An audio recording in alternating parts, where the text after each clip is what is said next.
Située en aval des ruines de Séchilienne, l'île Falcon est une zone naturelle.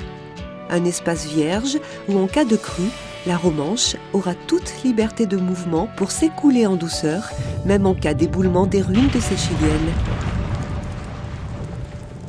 Cette configuration n'a pas toujours été le cas, puisqu'entre 1997 et 2011, du fait du risque des ruines de Séchilienne, toute la zone a été expropriée.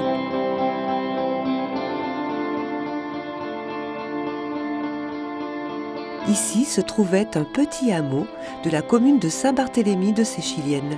C'est environ 90 maisons et tous leurs équipements qui ont été démantelés. La dernière habitation a été démolie en 2011.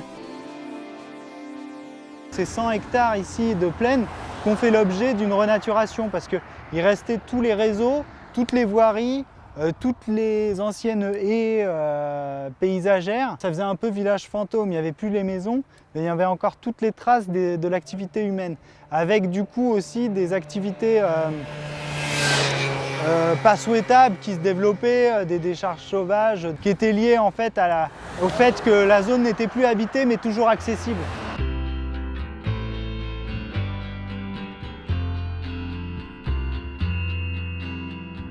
Renaturation, enlèvement des plantes invasives, des haies arbustives, préservation de la forêt alluviale, le CIMBY a mis en place un vrai plan de gestion environnementale.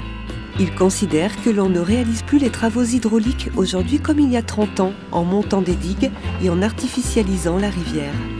Aujourd'hui, on a une autre conception, on considère qu'il faut la respecter, qu'il faut laisser à la rivière la possibilité d'être mobile dans son lit, parfois même de déborder.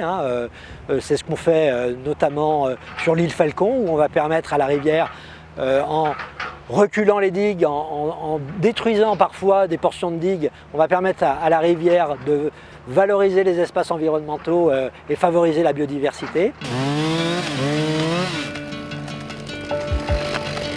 En janvier 2014, le CIMBY a réalisé les travaux de réouverture d'annexes hydrauliques des anciens bras de la Romanche qui, au fil du temps, s'étaient obstrués, ainsi que le démantèlement d'une digue qui protégeait les anciennes habitations.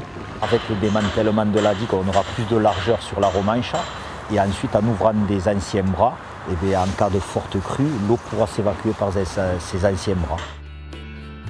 Au total, ce sont 1500 mètres d'anciens bras qui ont été réouverts. Pour permettre cela, la rivière a été rehaussée grâce aux matériaux des bras et de la digue. Ce nouvel environnement, peu profond et ombragé, devient un espace favorable à la truite fario, aux plantes des milieux humides, ainsi qu'aux castors. Pas moins de 6 entreprises ont travaillé sur ce chantier. Guintoli, Caron, Bianco, France Déneigement et Gravier TP, pour un montant de 750 000 € hors taxes.